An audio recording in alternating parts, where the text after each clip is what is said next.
Let's talk Tanya for the 4th of Tishrei.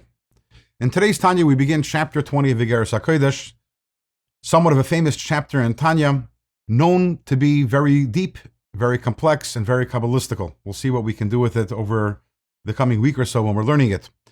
This chapter was written by the Alter Rebbe in the days right before he passed away, and it covers the system of creation. It gives us a better understanding of how creation comes into being.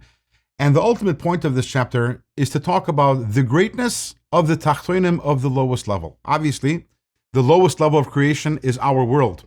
And as we know from earlier on in Tanya, that God, the reason why he created everything was because he wanted a dira b'tachtonim. He wanted to have a dwelling place in the lowest realm, which is our physical world. But up until this point, we took it, so to say, on faith.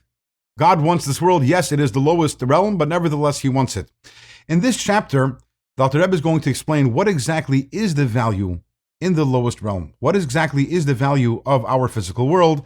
And actually, the Alter Rebbe is going to talk not only about our world, but how in every single level and every single world, there's always the value to the lowest dimension within that given dimension or world.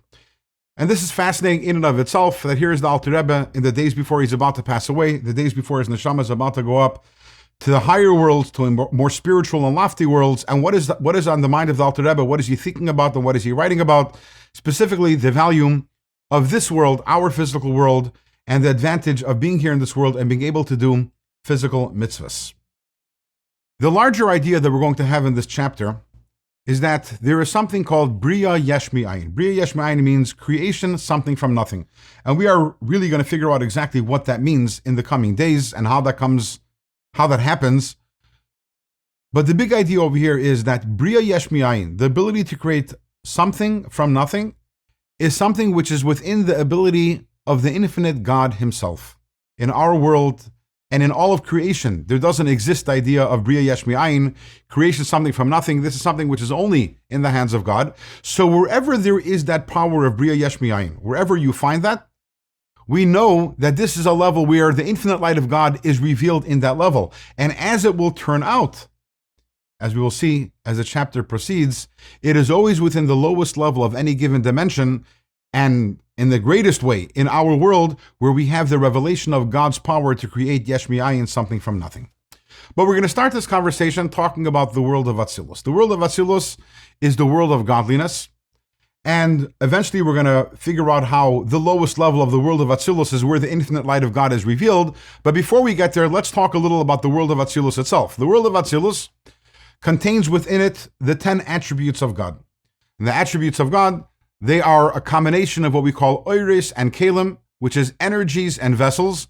The energy is the infinite light of God which shines in the world of Atzilus. The infinite light of God then unites with the vessels, the kalim. The vessels are Chachma, Bina, Das, Chesed, Gevura, Teferes, etc. Wisdom, understanding, knowledge, kindness, severity, compassion, etc. And these vessels, what they do is they take the infinite light of God, which the light of God doesn't have obviously any definition or any limitation, and limits them by, so to say, coloring them, that now the infinite light of God, now it comes down and it is packaged as kindness or wisdom or understanding or severity, whatever it may be. And the two together, the iris and the kalim, the energies and the vessels, together they combine in order to create all of creation.